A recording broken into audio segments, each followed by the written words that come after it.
Vanessa Carter had always been told she flew like she was born with wings, but on that fateful December morning at North Star Airlines headquarters in Chicago, those wings were clipped by 7 words that would change everything. "Captain Carter, we need you to wait outside." She never imagined those words would ignite a chain reaction that would bring one of America's oldest airlines crashing down, not from the sky, but from the weight of its own corruption. The morning fog clung to the tarmac at O'Hare International Airport as Vanessa navigated the sprawling terminal complex. At 37, she carried herself with the quiet confidence earned from logging over 1,500 flight hours across 6 continents. Her uniform was impeccable, the 4 gold stripes on each sleeve catching the fluorescent lights as she pulled her pilot's case behind her. She checked her watch. 5:17 a.m. The briefing for Flight 207 to San Francisco was scheduled for 5:30, giving her just enough time to grab coffee from the crew lounge before meeting her co-pilot. The familiar pre-flight ritual usually calmed her nerves, but today felt different. After months of rigorous testing, interviews, and evaluations, today marked her first day as a senior captain at North Star Airlines, one of the nation's most prestigious carriers. As Vanessa approached the crew lounge, the doors swung open, releasing the rich aroma of freshly brewed coffee and the low murmur of early morning conversations. Inside, pilots and flight attendants huddled around tables, reviewing flight plans or scrolling through their phones. She made her way to the coffee station, aware of the subtle shift in the room, the momentary pause in conversations, the curious glances. She had grown accustomed to being a novelty. According to the most recent industry statistics, less than 1% of commercial airline pilots were black women. "You must be Captain Carter," a voice said from behind. Vanessa turned to find a man in his 50s with salt and pepper hair and the same 4 gold stripes on his uniform. "Captain Richard Wilson," he said, extending his hand. "Welcome to North Star." "Thank you, sir," Vanessa replied, shaking his hand firmly. "It's an honor to join the team." "Richard, please," he corrected with a polite but distant smile. "I'll be your check captain for the next few weeks. I assume you've reviewed the flight path for today?" "Yes, sir," Vanessa confirmed.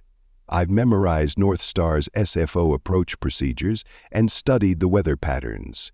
We're expecting some turbulence over the Rockies, but nothing unusual for this time of year." Richard nodded, his expression unreadable.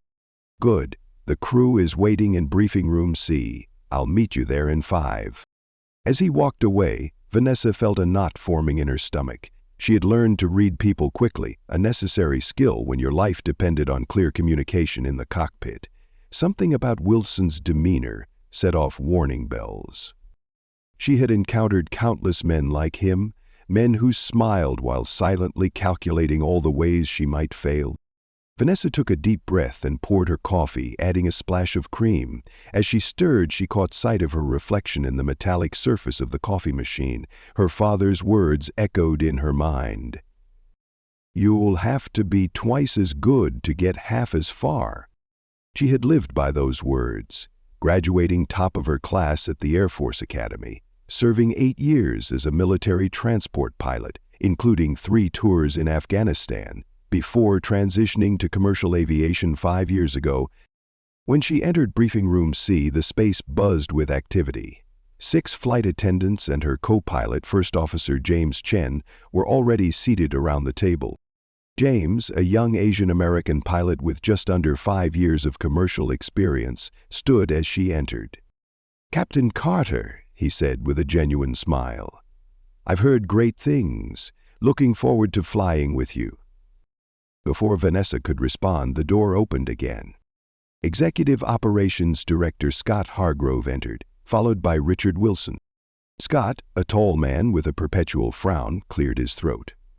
"There's been a change of plans," he announced, deliberately avoiding Vanessa's gaze. "Captain Wilson will be taking command of Flight 207 today. Captain Carter, we need you to wait outside while we reassign you."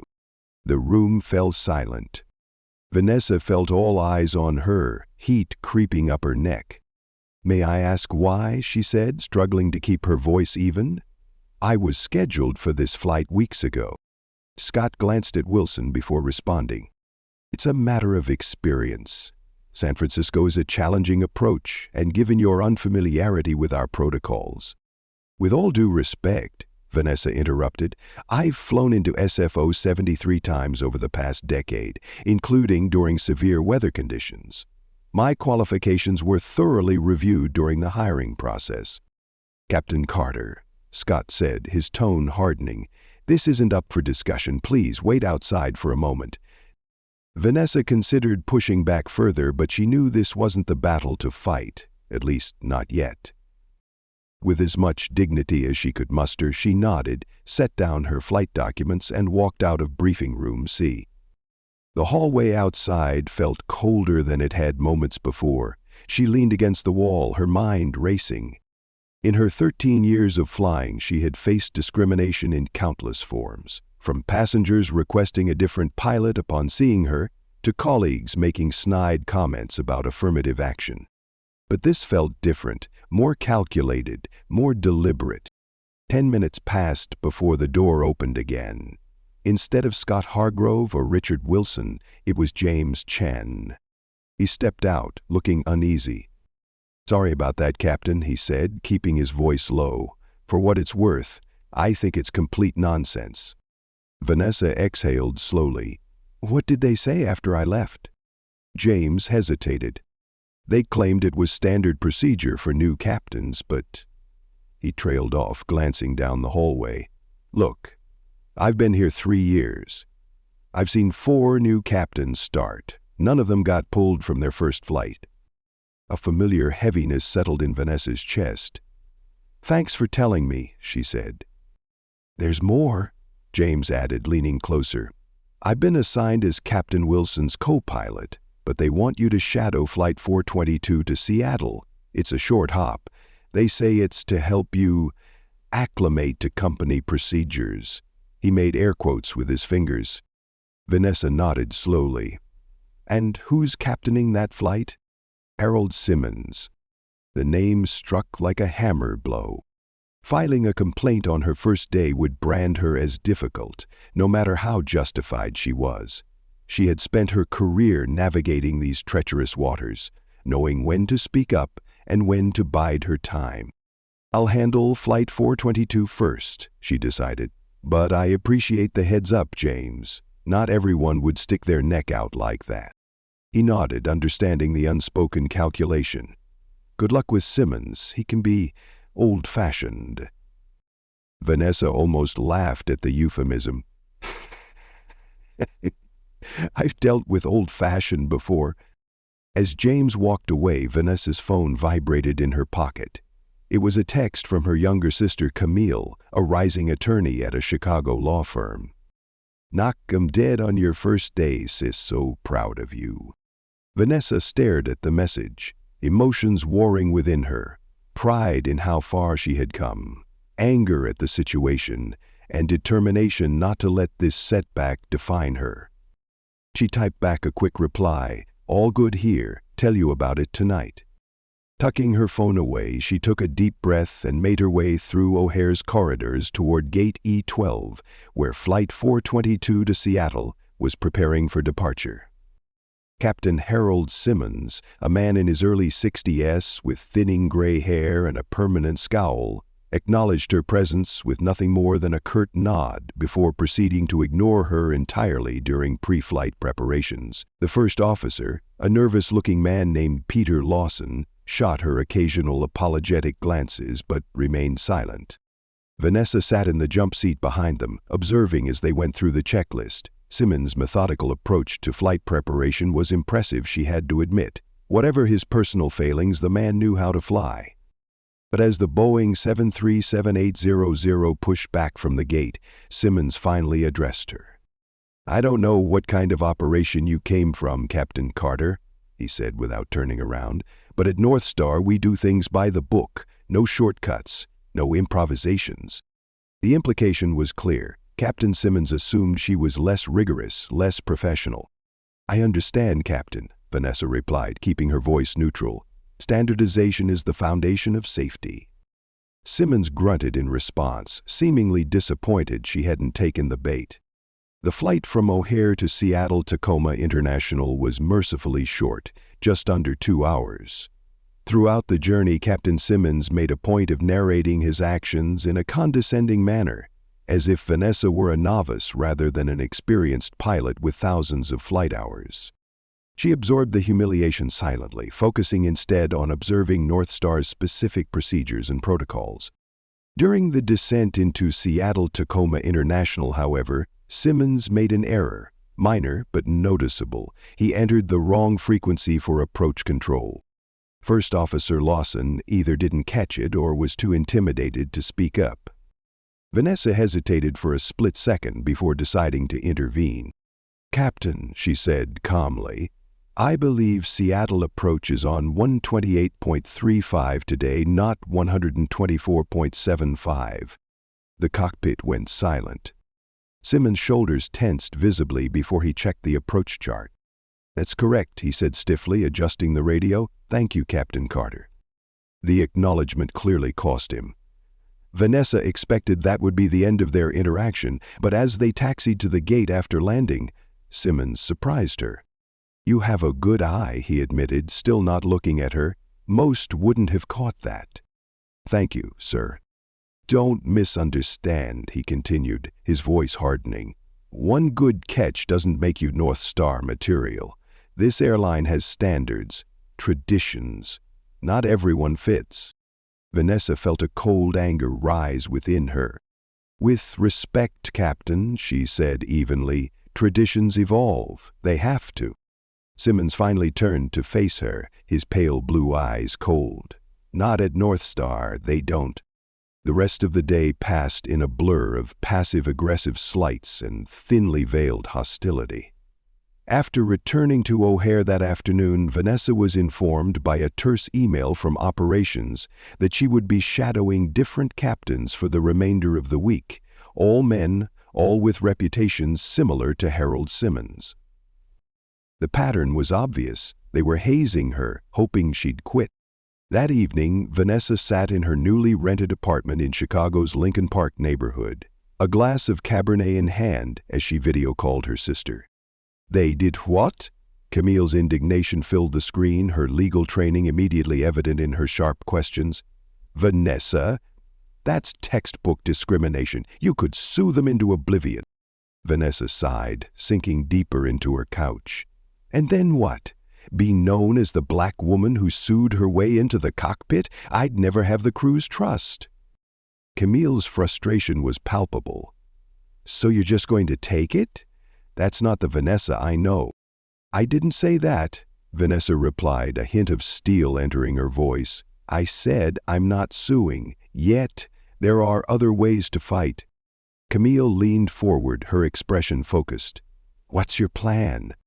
Vanessa took a sip of Cabernet, considering her next words carefully. "I need to understand what I'm dealing with.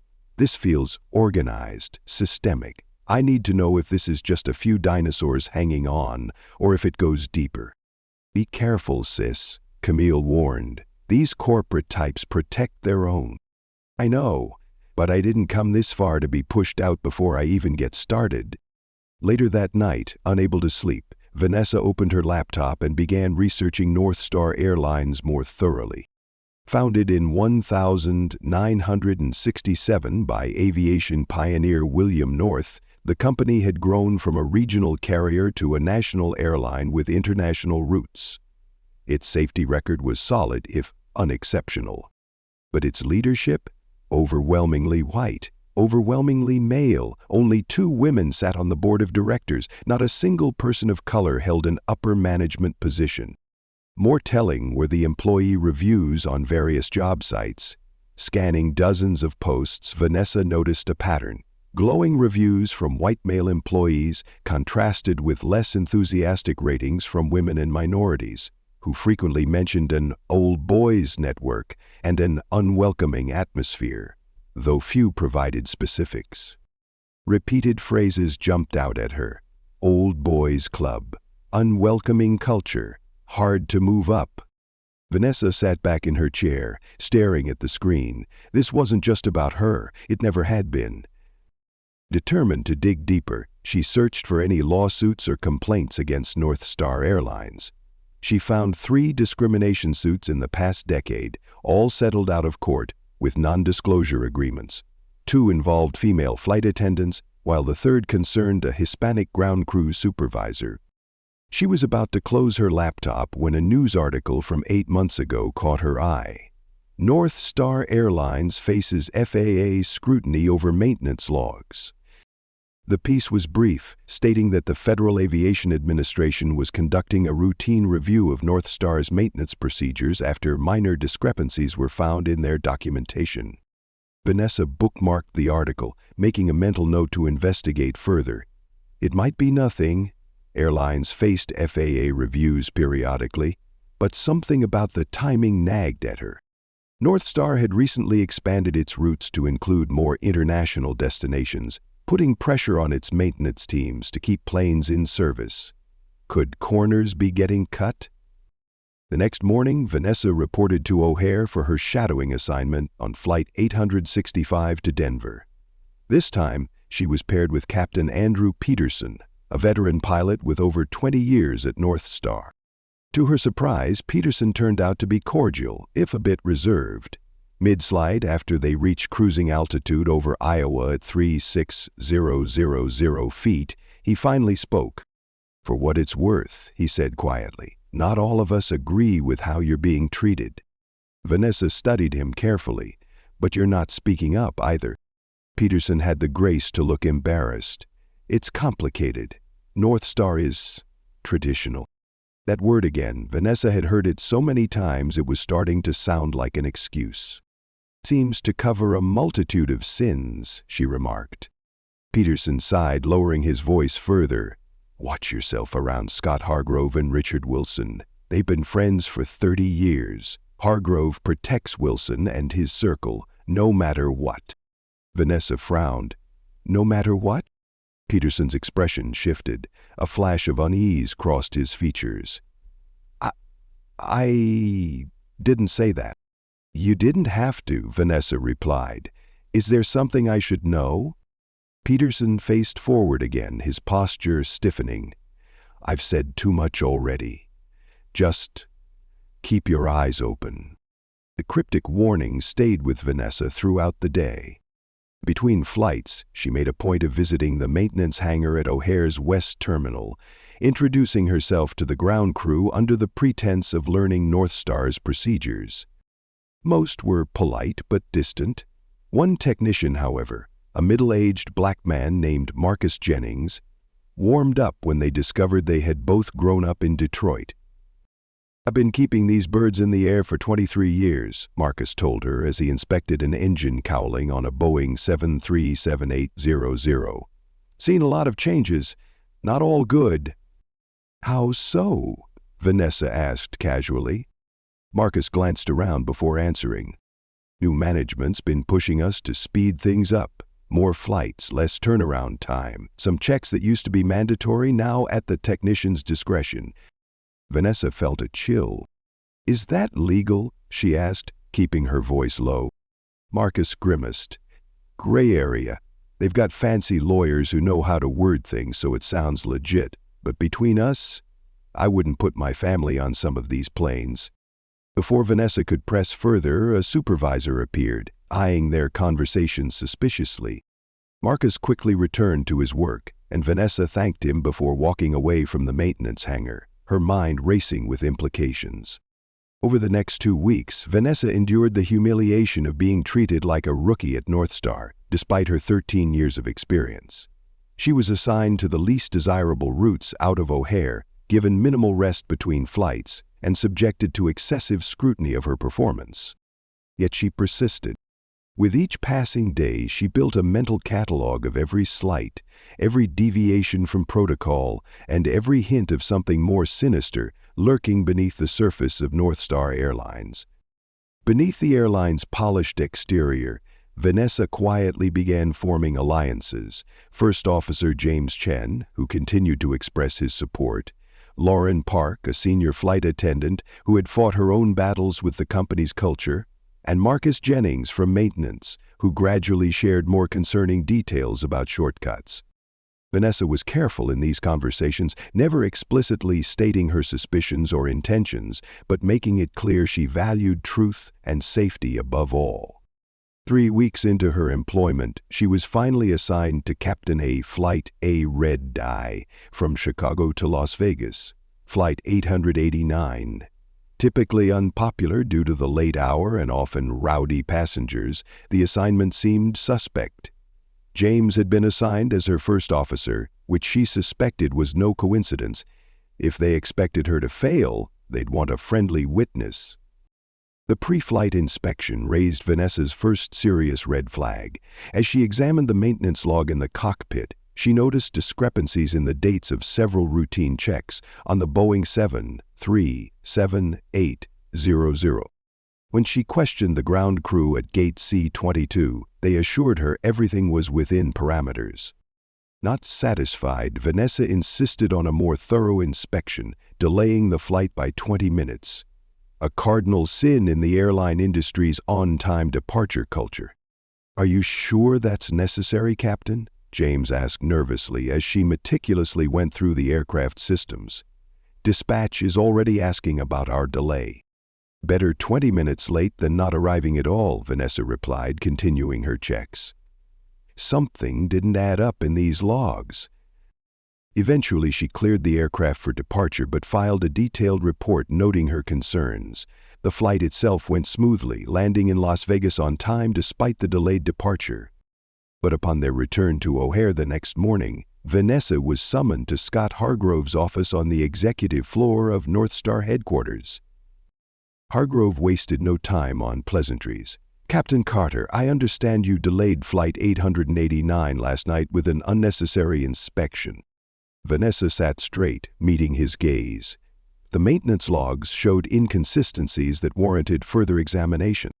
"Our ground crew cleared that aircraft," Hargrove said dismissively. "You overruled them based on what exactly? A feeling?" "Based on my experience and FAA regulations that require complete and accurate documentation before flight," Vanessa countered. "The intake valve inspection dates didn't align with the service records." Hargrove's expression darkened. "Captain Carter, at North Star we value efficiency alongside safety. Delays cost this company thousands of dollars. If you can't trust our established procedures, perhaps this isn't the right environment for you." The thread hung in the air between them. Vanessa recognized the trap: either back down and ignore potential safety issues, or stand her ground and risk her position. "Mr. Hargrove," she said carefully, "are you suggesting I should overlook discrepancies in maintenance logs?" "I'm suggesting you should trust the expertise of our maintenance teams, who have decades of experience with these aircraft." Vanessa nodded slowly. "I see. Would you mind putting that directive in writing for my records?" Hargrove's face flushed. "That won't be necessary. Just use better judgment in the future." "I always do," Vanessa replied, rising to leave. "Safety is my primary judgment call, always." As she walked out, she knew she had just escalated the conflict beyond repair. Hargrove wouldn't forget the challenge, and neither would his allies. That night in her apartment, Vanessa spread out all the notes she had been collecting. A web of inconsistencies, warning signs, and policy violations that had become impossible to ignore. The picture they painted was disturbing. North Star Airlines appeared to be systematically cutting corners on maintenance, pressuring employees to overlook issues, and creating a culture where raising concerns was discouraged and punished. Vanessa knew what she had to do, but the consequences would be severe. Her career, which she had built meticulously over 13 years, would likely never recover. The aviation industry was small, and whistleblowers rarely found welcome elsewhere. Still, she thought of her father, a man who had taught her that integrity wasn't a luxury but a necessity. "Flying isn't just a job," he told her when she earned her first pilot's license at 19. "It's a sacred trust. People put their lives in your hands." Vanessa picked up her phone and dialed a number she had saved weeks ago but hoped never to use. Her sister Camille answered, her voice alert despite the late hour. "It's me," Vanessa said. "I need your help, and I need you to connect me with that friend of yours at the FAA." There was a pause on the line. "You're sure about this?" Vanessa looked at the evidence spread across her coffee table. "I've never been more sure of anything in my life." "Okay," Camille said simply. "Tell me everything." The next morning, Vanessa prepared for her scheduled flight to Boston with a strange calm settling over her. She had spent hours with Camille, outlining her observations, cross-referencing FAA regulations, and preparing for the battle ahead. At 3 a.m., after Camille had finally gone to sleep on her couch, Vanessa sat alone in the darkness of her living room, contemplating the path ahead. Before heading to O'Hare that morning, she made two crucial phone calls. The first was to Camille's contact at the Federal Aviation Administration, arranging a meeting for the following day. The second was to a journalist at the Boston Globe, a reporter named Michael Dawson who specialized in corporate accountability stories. With the seeds planted, Vanessa headed to O'Hare International Airport, the weight of her decision settling firmly on her shoulders. The pre-flight briefing for Flight 442 to Boston was tense. Word had already spread about her confrontation with Executive Operations Director Hargrove. Some crew members avoided eye contact in Briefing Room A, while others watched her with a mix of curiosity and respect. First Officer James Chen, assigned as her co-pilot once again, gave her a subtle nod of support. As Vanessa reviewed the flight plan, Captain Richard Wilson entered the room unexpectedly. "Captain Carter," he announced. "There's been a change. I'll be taking command of this flight." Vanessa looked up from her paperwork. "On whose authority?" "Executive Operations," Wilson replied, not bothering to hide his satisfaction. "They feel a more experienced captain is needed for today's weather conditions." Outside, the Boston sky was a perfect cloudless blue. The forecast showed smooth flying conditions all the way from Chicago to Logan International Airport. "I see," Vanessa said, keeping her voice level. "And what will my duties be?" "You're being reassigned to administrative tasks. Report to Human Resources when we return." The humiliation was calculated and public, a message to everyone watching. Vanessa could see the discomfort on James's face, the mixture of pity and fear in the flight attendants' eyes. They all knew what was happening, but none dared to speak. Vanessa gathered her things with deliberate calmness. "Very well. Good flight, everyone." As she walked out, Lauren Park, the senior flight attendant, followed her into the hallway outside Briefing Room A.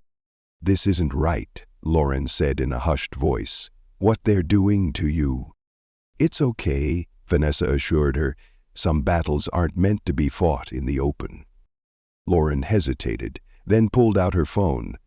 "I have photos," she said, her voice barely above a whisper. "From Flight 336 to Toronto last month.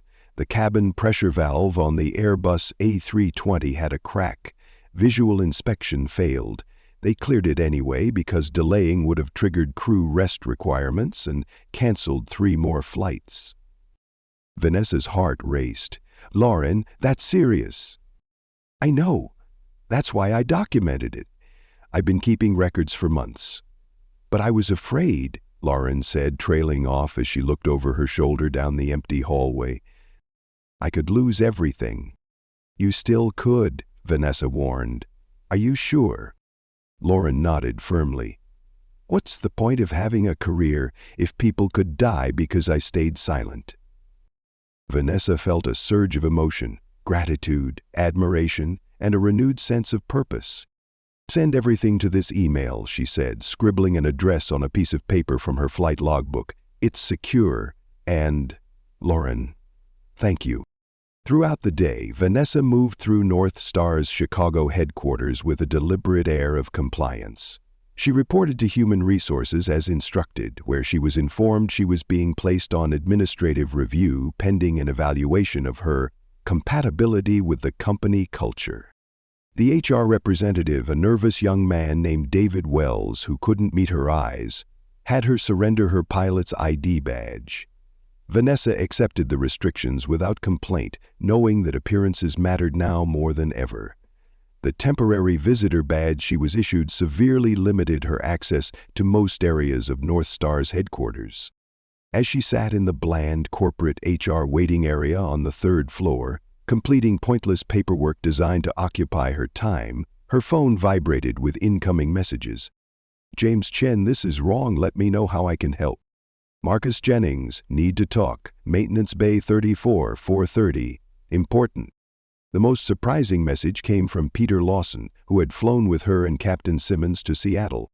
Peter Lawson, "Not all of us are like them. Some of us remember why we became pilots." By 4:30 p.m., Vanessa had finished the busy work assigned to her and made her way toward the maintenance area at the west end of the facility. Her restricted badge wouldn't grant her access, but Marcus was waiting by a side entrance, looking nervous. "I shouldn't be doing this," he muttered as he let her in, "but someone needs to know what's happening." Inside the cavernous hangar, Marcus led her to a quiet corner behind a parked Boeing 737-800. "They're falsifying records," he said without preamble, "not just fudging dates. Actual structural issues are being downgraded or ignored." Vanessa felt her blood run cold. How widespread? Marcus hesitated before answering. "At least 30% of the fleet has maintenance issues that should ground them for proper repairs, but management keeps pressuring us to sign off."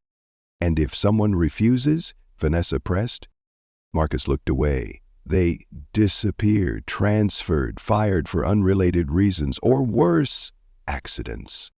Vanessa's stomach twisted. "What do you mean, accidents?" Marcus lowered his voice. "Paul Decker, best mechanic I ever worked with, started raising concerns about the engine mounts on the 787 Dreamliners last year. 3 weeks later, he fell from a maintenance platform at O'Hare, broken back, career over. Company called it employee negligence. Didn't even pay his medical." Vanessa processed this, her suspicions crystallizing into certainty. "Marcus, would you be willing to go on record about this?" The fear in his eyes was answer enough. "I've got 3 kids, Captain. This job is all I have." "I understand," Vanessa said gently, "but if something happens, if a plane goes down because of these practices?" Marcus's expression hardened. "I know. That's why I'm talking to you now. But I can't be the face of this. I just can't." "You don't have to be," Vanessa assured him. "There are other ways to get the truth out." As they parted, Marcus handed her a USB drive. Flight logs, maintenance records, internal memos. "I've been collecting them for months, just in case. Be careful who sees this." That night, in her apartment, Vanessa methodically reviewed everything. Marcus's files, Lauren's photos, her own observations, and information from other sympathetic North Star employees who had reached out throughout the day. The pattern was undeniable and horrifying. North Star had been systematically compromising safety for profit, pressuring employees to overlook serious issues, and retaliating against anyone who raised concerns. At midnight, she called her sister. "We have enough," Vanessa said without greeting. "More than enough." "Send me everything," Camille replied, instantly alert despite the hour. "I'll review it tonight and update my contact at the Federal Aviation Administration first thing tomorrow." Vanessa hesitated. "There's something else. I need you to look into an accident. Paul Decker, maintenance technician at O'Hare. Workplace injury about a year ago." "You think it wasn't an accident?" Camille's voice sharpened with legal interest. "I think nothing at North Star happens by accident." The next morning, Vanessa reported for her administrative duties at North Star headquarters with the serene expression of someone who had made peace with difficult choices. Throughout the day, she noticed increased scrutiny. Security guards watched her movements in the third-floor administrative wing. IT personnel checked the computer she was using in what was essentially a glass-walled holding pen. Executives, including several she recognized from the board of directors, walked past with suspicious frequency. They knew something was coming, they just didn't know what. At 2 p.m., Vanessa was summoned to the executive conference room on the top floor. Inside, she found Executive Operations Director Scott Hargrove, Captain Richard Wilson, and two men she recognized as Jonathan Price and Michael Stern from North Star's legal department. Hargrove didn't invite her to sit. "Captain Carter," he began, his tone clipped, "it has come to our attention that you've been accessing restricted areas and soliciting information from employees beyond your clearance level." Vanessa remained silent, waiting. "Furthermore," Hargrove continued, "you appear to be collecting internal documents and communicating with outside entities about company matters in direct violation of your confidentiality agreement." Vanessa remained silent, her face composed. Scott Hargrove's face reddened at her calm demeanor. "Do you have anything to say for yourself?" "Am I being fired, Mr. Hargrove?" Vanessa asked simply. Jonathan Price, the older of the two attorneys, interjected smoothly. "We're offering you the opportunity to resign with a generous severance package, provided you sign an NDA covering all aspects of your employment with North Star Airlines." Vanessa allowed herself a small smile. "And if I decline?" Hargrove snapped. "Then you'll be terminated for cause. Your pilot's record will reflect insubordination, failure to follow company procedures, and creating a hostile work environment. Good luck flying for anyone after that." Vanessa nodded thoughtfully as if considering their offer. Then she reached into her bag, pulled out a manila folder, and placed it on the conference table. "Before I respond," she said calmly, "you should know that at 9 a.m. this morning, my attorney submitted a comprehensive report to the Federal Aviation Administration detailing systematic safety violations at North Star Airlines." The room went deadly silent. The lawyers exchanged alarmed glances. "The report includes falsified maintenance records, documented instances of planes flying with known defects, and testimony from multiple employees about pressure to overlook safety concerns," she continued. Hargrove's face drained of color. "You're bluffing." "At noon today," Vanessa went on, "Michael Dawson at the Boston Globe received similar documentation, along with evidence of retaliatory practices against employees who raised safety concerns. Their investigative team is particularly interested in the case of Paul Decker and the suspicious circumstances of his accident at O'Hare's maintenance facility." A visible shift occurred in the room. Hargrove clenched his jaw, but the panic was unmistakable. "A third copy of all documentation has been placed in secure storage," Vanessa added, "with instructions for release to every major news outlet and aviation authority worldwide in the event of any accidents befalling me or anyone who provided information." She met each man's eyes in turn. "So, no, Mr. Hargrove, I will not be resigning or signing your NDA." Richard Wilson slammed his fist on the polished conference table. "This is blackmail." Vanessa didn't flinch. "No, Captain Wilson," she corrected, "this is accountability." Jonathan Price leaned over and whispered urgently to Hargrove, who looked increasingly panicked. "What do you want?" Hargrove finally asked, his voice hoarse. "I want you to ground every aircraft with maintenance discrepancies immediately. I want a full safety audit conducted by an independent third party, and I want written assurance that no employee who cooperated with my investigation will face retaliation." Her voice was steady, unwavering. "That would bankrupt the company," Wilson protested. Vanessa raised an eyebrow. "As opposed to what happens when the FAA revokes your operating certificate, or when families of passengers learn you knowingly flew unsafe aircraft?" Michael Stern pulled Hargrove aside for a hushed conversation in the corner of the conference room. After several tense minutes, Hargrove returned to the table, defeat evident in his posture. "We'll need time to—" "You have 1 hour," Vanessa interrupted. "After that, I call my contacts and tell them to proceed with full public disclosure." The next few days unfolded like a slow-motion collapse. North Star announced an emergency maintenance review, grounding nearly 40% of its fleet at airports across the country. Flights were canceled. Passengers were stranded. The company's stock plummeted on the New York Stock Exchange. The FAA launched a formal investigation, sending teams of inspectors to comb through North Star's maintenance records and physical aircraft at O'Hare, LaGuardia, and its other major hubs. Vanessa found herself at the center of a gathering storm. The Globe's exposé hit like a bombshell, followed by coverage from CNN, MSNBC, and other national news networks. Former North Star employees came forward with their own stories, painting a damning picture of a once proud airline that had sacrificed safety for profit. Hargrove, Wilson, and several top executives were placed on administrative leave pending the investigation. Desperate to salvage the company's reputation, the board of directors issued public statements promising full cooperation and fundamental reforms.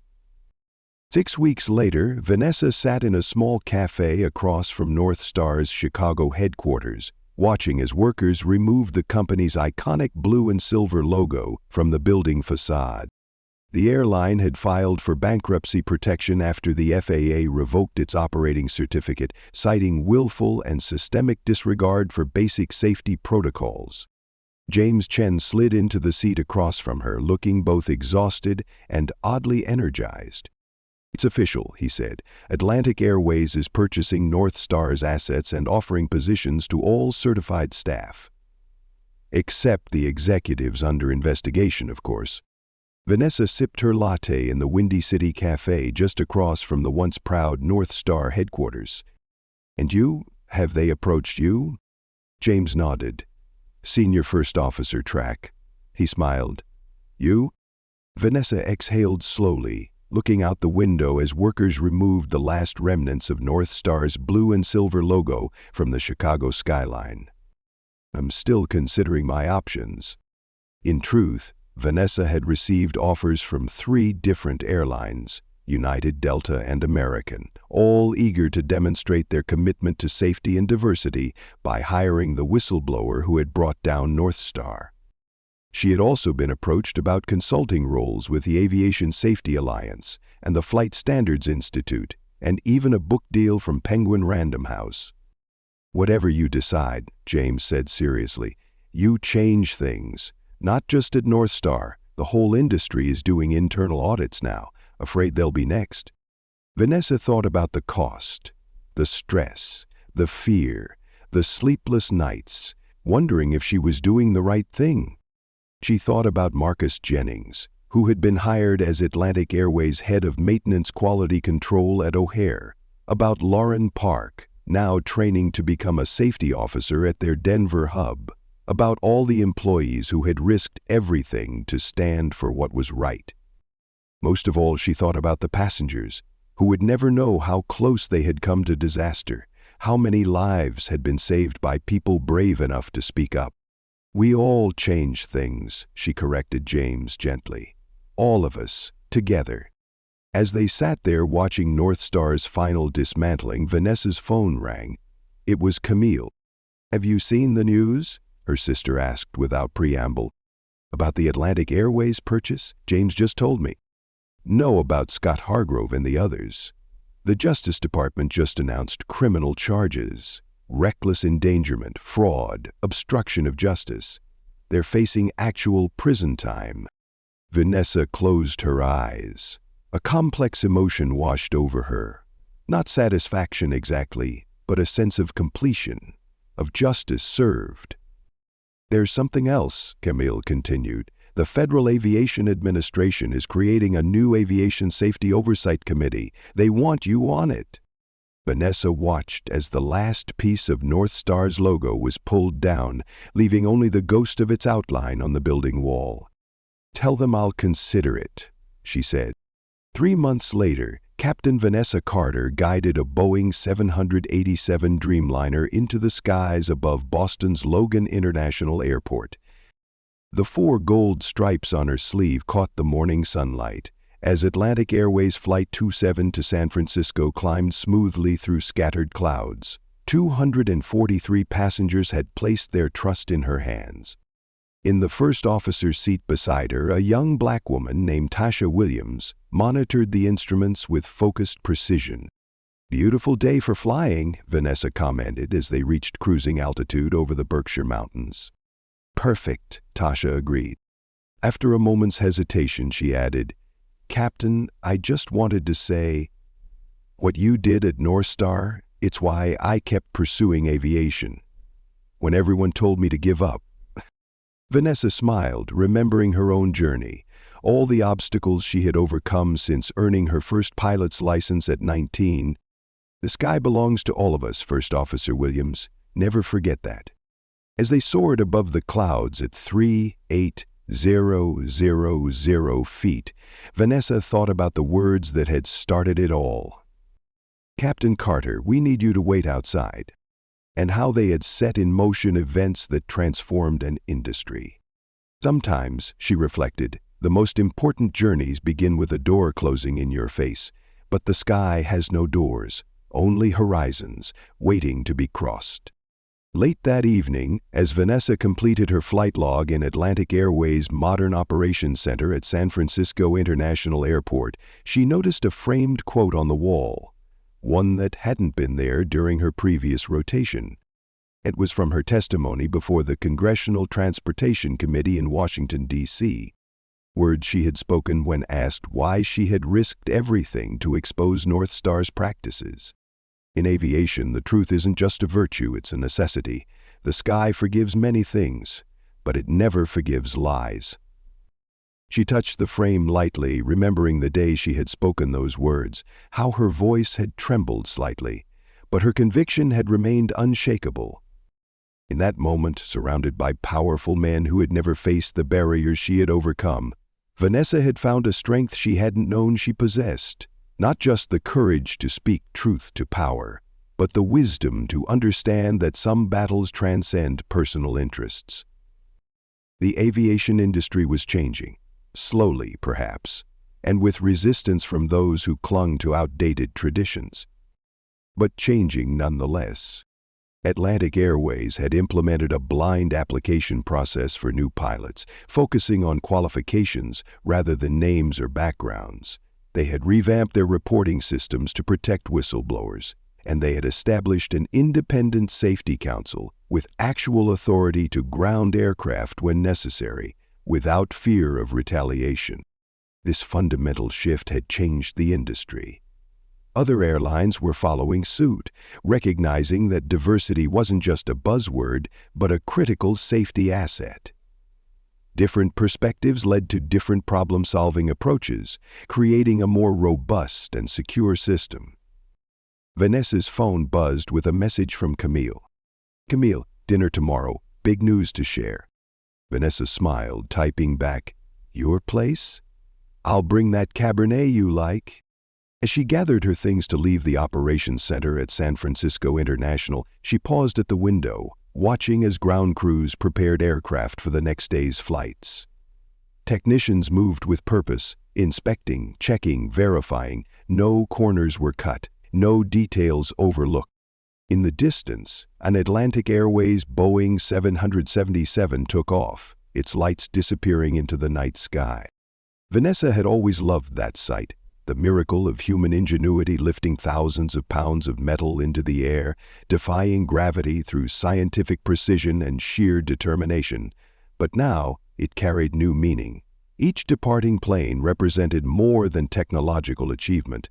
It was a moral victory, a triumph of integrity over expediency, of courage over complicity. "Captain Carter." Vanessa turned to find Atlantic Airways chief pilot Sarah Chen approaching with a smile. "I've been looking for you," Sarah said.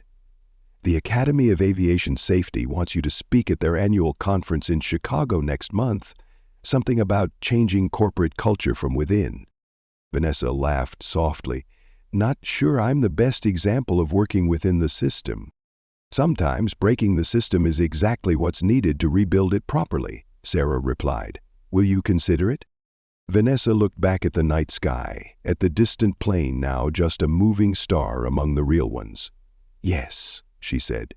"I think I will." In the months and years that followed, Vanessa became known not just for her skill in the cockpit, but for her unwavering advocacy for safety and equality in aviation. She mentored young pilots from underrepresented backgrounds at flight schools across the country. She testified before Congress in support of stronger whistleblower protections. Eventually, she joined Atlantic Airways' executive leadership team at their Chicago headquarters, becoming the first Black woman to serve as president of operational safety at a major airline. Aviation Weekly, the industry magazine that had once ignored her achievements, now featured her on its cover with the headline, "The Pilot Who Changed Aviation." Inside, the article detailed how one woman's stand against corruption had exposed dangerous practices and ultimately transformed the industry's approach to both safety and diversity. Vanessa kept the magazine in her office, not out of vanity, but as a reminder, for the days when progress seemed too slow, for the days when old attitudes resurfaced in new guises, for the days when the temptation to accept good enough threatened to override the demand for excellence. On those days, she would remember standing in that hallway outside Briefing Room C at O'Hare, told to wait, while others decided her fate. She never waited again, and she taught others never to wait either, not for permission to speak the truth, not for recognition of their worth, not for a place at tables where decisions affecting lives were made. Sometimes the most revolutionary act is simply refusing to wait outside.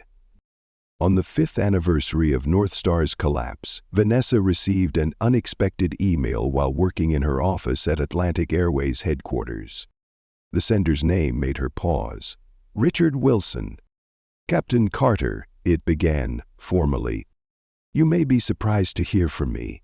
After much reflection during my community service sentence, I've come to recognize the harm caused by my actions and attitudes. While nothing can undo the past, I wanted you to know that your courage forced me to confront truths I had spent a lifetime avoiding. The aviation world is better because you refused to be silenced. For whatever it's worth after all this time, I am sorry." Vanessa sat with the message for a long time, emotions complicated and contradictory. Not just because of the apology itself, which felt both too little and remarkably significant, but for what it represented, the possibility of genuine change, even in those who had seemed most resistant to it. She thought of her father, who had passed away 2 years earlier, and how proud he had been to see her vindicated. She thought of Tasha Williams, now a captain on Atlantic Airways international routes, mentoring the next generation of pilots. She thought of all the planes landing safely every day because people had found the courage to prioritize lives over profits. Finally, Vanessa typed a simple reply. "Apology accepted, Captain Wilson. The sky belongs to all of us." As she pressed send, Vanessa felt something settle within her, not an ending, but a continuation. The story of North Star and its downfall had become part of aviation history, a case study in ethics courses at flight schools and safety manuals across the industry.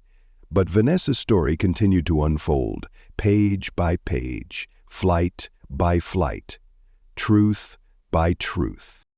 The airline industry, like society itself, remained imperfect, still struggling with biases both obvious and subtle, still balancing competing priorities of profit and safety, still needing voices brave enough to speak unwelcome truths. But change had taken root, growing steadily through cracks in the old system. And somewhere over the vast American landscape, Captain Vanessa Carter guided her Atlantic Airways Dreamliner through the boundless sky. A sky that had never cared about the color of the hands on the controls, only about the competence, courage, and integrity of those who dared to navigate its endless blue frontier. The horizon stretched before her, open with possibility. Vanessa smiled and flew on. Thank you for watching Vanessa Carter's story. If you enjoyed this video, please hit like, subscribe, and share with friends. Leave a comment about how this story inspired you. In our next video, we'll explore more individuals who transform their industries through courage and integrity. As Vanessa said, sometimes the most revolutionary act is simply refusing to wait outside. See you next time.